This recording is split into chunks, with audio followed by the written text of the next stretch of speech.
আসসালামু আলাইকুম ওরহমতুল্লাহি ওবরাকাতুহু। প্রিয় মুসলিম ভাই ও বোনেরা, পবিত্র রমজান মাস আমাদের দরজায় কড়া নাড়ছে। এটি শুধু রোজা রাখার মাস নয়, বরং আত্মশুদ্ধি, ক্ষমা ও আল্লাহর নৈকট্য লাভের এক মহামূল্যবান সময়। আজকের ভিডিওতে জানব রমজান মাসে আমাদের কি কি করণীয়। ১. নিয়ত ঠিক করা। রমজানের শুরুতেই আমাদের নিয়ত হতে হবে একমাত্র আল্লাহর সন্তুষ্টের জন্য। রোজা শুধু ক্ষুধা ও পিপাসা সহ্য করা নয়, বরং গুনাহ থেকে নিজেকে বিরত রাখা। বেশি বেশি কুরআন তিলাওয়াত করা।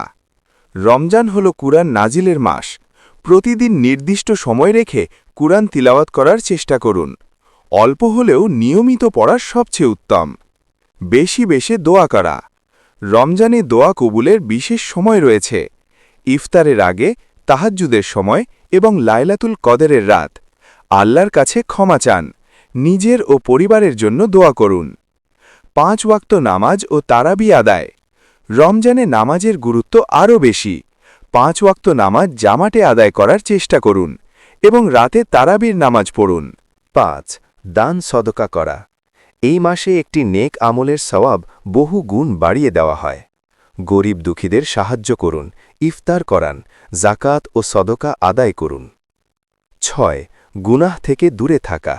মিথ্যা কথা, গীবত, ঝগড়া, খারাপ দৃষ্টি এসব থেকে নিজেকে বাঁচাতে হবে, কারণ গুনাহ রোজার সওয়াব কমিয়ে দেয়। ৭.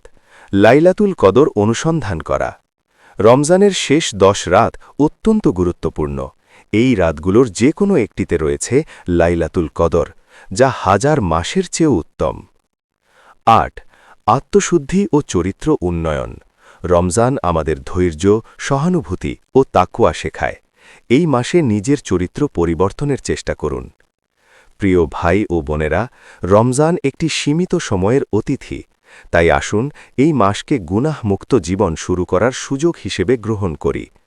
আল্লাহ তাআলা আমাদের সবাইকে রমজানের সঠিক মর্যাদা রক্ষা করার তৌফিক দান করুন।